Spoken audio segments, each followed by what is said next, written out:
السلام علیکم ورحمۃ اللہ وبرکاتہ۔ اعوذ باللہ من الشیطان الرجیم، بسم اللہ الرحمن الرحیم۔ یا ایھا الذین آمنوا کتب علیکم الصیام کما کتب علی الذین من قبلکم لعلکم تتقون۔ صدق اللہ العلی العظیم۔ رب اشرح لی صدری ویسر لی امری واحلل عقدۃ من لسانی یفقہوا قولی رب زدنی علما۔ اے لوگو جو ایمان لائے ہو، تمہارے اوپر روزے فرض کیے گئے ہیں جس طرح تم سے پہلے لوگوں پر بھی فرض کیے گئے تھے، شاید کہ تم پرہیزگار بن جاؤ، شاید کہ تم پرہیزگار بن جاؤ۔ صدق اللہ العظیم۔ معزز سامعین، نماز کے بعد تیسرا جو اہم رکن اور ستون ہے اسلام کا، روزے ہیں۔ تو اس ضمن میں حالانکہ رمضان میں یہ موضوع کے اوپر گفتگو ہماری ہو چکی، لیکن سلسلے وار لٹریچر کا مطالعہ جاری ہے، تو روزہ، نماز کے بعد روزے کا تذکرہ ہمیں ملتا ہے، تو انشاءاللہ اس موضوع کے اوپر ہم گفتگو کریں گے۔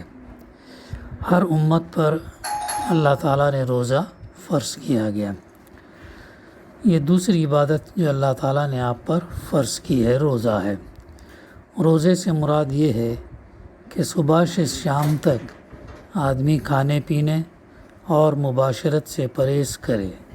نماز کی طرح یہ عبادت بھی ابتدا سے تمام پیغمبروں کی شریعت میں فرض رہی ہے۔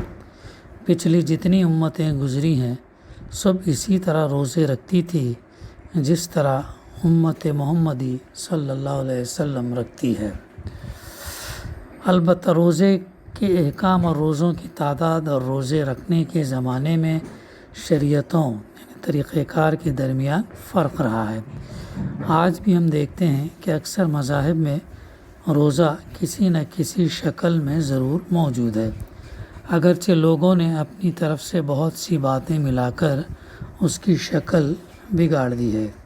اسی لیے ابھی جو آیت میں نے آپ کے سامنے تلاوت اور اس کی ترجمانی پیش کی، جس میں یہی بتایا گیا کہ اے لوگوں جو ایمان لائے ہو، تم پر روزے فرض کیے گئے اسی طریقے سے جس طرح تم سے پہلی امتیں پر فرض کیا گیا تھا، یعنی ہم سے پہلے بھی امتیں گزری ہیں اور ان امتوں کے اوپر بھی اللہ تعالیٰ نے روزے فرض رکھا تھا۔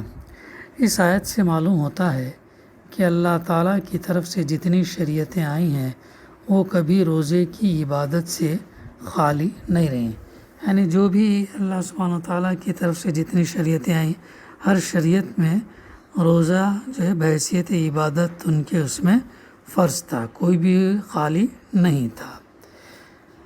روزہ اب کیوں فرض کیا گیا؟ غور کیجئے کہ آخر روزے میں کیا بات ہے جس کی وجہ سے اللہ تعالیٰ نے اس عبادت کو ہر زمانے میں فرض کیا۔ مقصد زندگی بندگی رب۔ اس سے پہلے کئی مرتبہ آپ سے بیان کر چکا ہوں کہ اسلام کا اصل مقصد انسان کی پوری زندگی کو اللہ تعالیٰ کی عبادت بنا دینا ہے۔ یہ غور سے ہم سنیں، دوبارہ میں پڑھتا ہوں کہ اسلام کا ہمارا اصل مقصد کیا ہے؟ انسان کی پوری زندگی، پوری 24 گھنٹے کی زندگی کو اللہ تعالیٰ کی عبادت، اللہ تعالیٰ کی بندگی، غلامی میں، اطاعت میں، فرما برداری میں بنا دینا ہے۔ یہ مقصد ہے۔ انسان عبد یعنی بندہ پیدا ہوا ہے، اور عبدیت یعنی بندگی اس کی عین فطرت ہے، غلامی اس کی عین فطرت ہے۔ اس لیے عبادت یعنی خیال اور عمل میں اللہ کی بندگی کرنے سے کبھی ایک لمحے کے لیے بھی اس کو آزاد نہ ہونا چاہیے۔ ہم یہ نہیں کہہ سکتے کہ 24 گھنٹہ 59 منٹس ہم جو ہے اللہ کے اس میں رہیں گے، 1 منٹ ہم اللہ سے بندگی سے ہٹ کر رہیں گے، ایسا ہم نہیں کر سکتے۔ مکمل ہماری زندگی اللہ کے بتائے ہوئے احکام، اللہ کی بندگی میں ہمیں گزارنا ہے، غلام کی حیثیت سے، اللہ کے فرما بردار غلام کی حیثیت سے گزارنا ہے۔ اسے اپنی زندگی کے ہر معاملے میں ہمیشہ اور ہر وقت یہ دیکھنا چاہیے کہ اللہ تعالیٰ کی رضا، اللہ تعالیٰ یعنی اللہ تعالیٰ کی رضا کن چیزوں سے راضی ہوتا ہے اور اس کی خوشنودی کس چیز میں ہے اور اس کا غضب اور ناراضی کس چیز میں. دیکھیں اگر ہم پڑھتے جائیں تو اسلام ہمارے لیے کتنا سمپلیفائڈ وے میں باتیں پیش کرتا ہے، سمپل انداز میں. ہاں یعنی زیادہ کوئی کمپلیکیشنس اس کے اندر نہیں ہے. پھر جس طرف اللہ کی رضا ہو ادھر جانا چاہیے، اور جس طرف اس کا غضب اور اس کی ناراضی ہو اس سے یوں بچنا چاہیے جیسے آگ کے انگارے سے کوئی بچتا ہے. ایسی سچویشنز ہمیں روزانہ دن میں آتے ہیں، مختلف موقعوں پر، مختلف مراحل میں، مختلف اس میں آتے ہیں. تو ویسے اس میں جو ہے ہمیں جانچنا چاہیے آیا ہم اللہ کی بندگی کی طرف جا رہے ہیں یا اللہ کی نافرمانی کی طرف جا رہے ہیں. یہ دیکھنا چاہیے کہ عمل ہمیں آیا آخرت میں جنت کی طرف لے جا رہا ہے یا آخرت میں دوزخ کی طرف لے جا رہا ہے. ڈیسیشن از ان آور ہینڈس، اور ہم اس کا جائزہ جو ہے ہم اس پر غور فکر کر کے ہم فیصلہ لینا چاہیے. یعنی جو طریقہ اللہ نے پسند کیا ہو اس پر چلنا چاہیے، اور جس طریقے کو اس نے پسند نہ کیا ہو اس سے بھاگنا چاہیے. جب انسان کی ساری زندگی اس رنگ میں رنگ جائے تب سمجھو کہ اس نے اپنے مالک کی بندگی کا حق ادا کیا، اور وما خلقت الجن والانس الا لیعبدون کا منشا پورا ہو گیا. یہ تھی مقصد زندگی نے بندگی رب رکھنے کا. اگلا موضوع عبادات، بندگی کی تربیت ہیں. عبادات کیا ہیں؟ بندگی کی تربیت. یہ بات بھی اس سے پہلے میں بیان کر چکا ہوں کہ نماز، روزہ، حج اور زکوٰۃ کے نام سے جو عبادتیں ہم پر فرض کی گئی ہیں ان کا اصل مقصد اسی بڑی عبادت کے لیے ہم کو تیار کرنا ہے. یہ جو عبادتیں ہم کرتے ہیں، بڑی عبادت کیا ہے؟ وہ انسان کی پوری زندگی اللہ تعالیٰ کی عبادت بنا دینا، اللہ تعالیٰ کی بندگی میں گزار دینا. یہ ہے بڑا کام. بڑی عبادت کے لیے ہم کو تیار کرنا ہے. ان کو فرض کرنے کا مطلب یہ نہیں ہے کہ اگر تم نے دین میں 5 وقت رکوع اور سجدہ کر لیا اور رمضان میں 30 دن صبح شام تک بھوکے پیاس برداشت کر لی اور مالدار ہونے کی صورت میں سالانہ زکوٰۃ اور عمر میں 1 مرتبہ حج ادا کر دیا تو اللہ کا جو کچھ حق تم پر تھا وہ ادا ہو گیا، اور اس کے بعد تم اس کی بندگی سے آزاد ہو گئے کہ جو چاہو کرتے پھرو.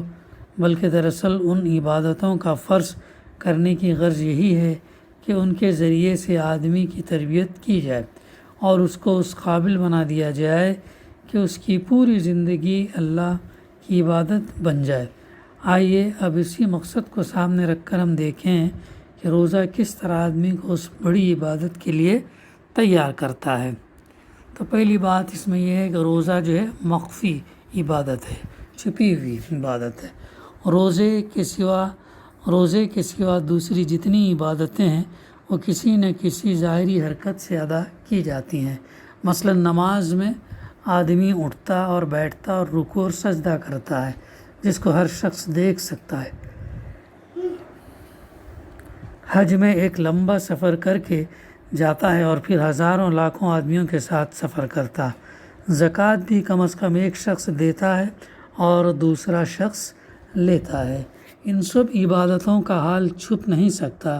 اگر آپ ادا کرتے ہیں تب بھی دوسروں کو معلوم ہو جاتا ہے، اگر ادا نہیں کرتے تب بھی لوگوں کو خبر ہو ہی جاتی ہے. اس کے برخلاف روزہ ایسی عبادت ہے جس کا حال اللہ اور بندے کے سوا کسی دوسرے پر نہیں کھل سکتا. ایک شخص سب کے سامنے سحری کھائے اور افطار کے وقت ظاہر میں کچھ نہ کھائے پیے مگر چھپ کر پانی پی جائے یا کچھ چوری چھپے کھا پی لے تو اللہ کے سوا کسی کو بھی اس کی خبر نہیں ہو سکتی.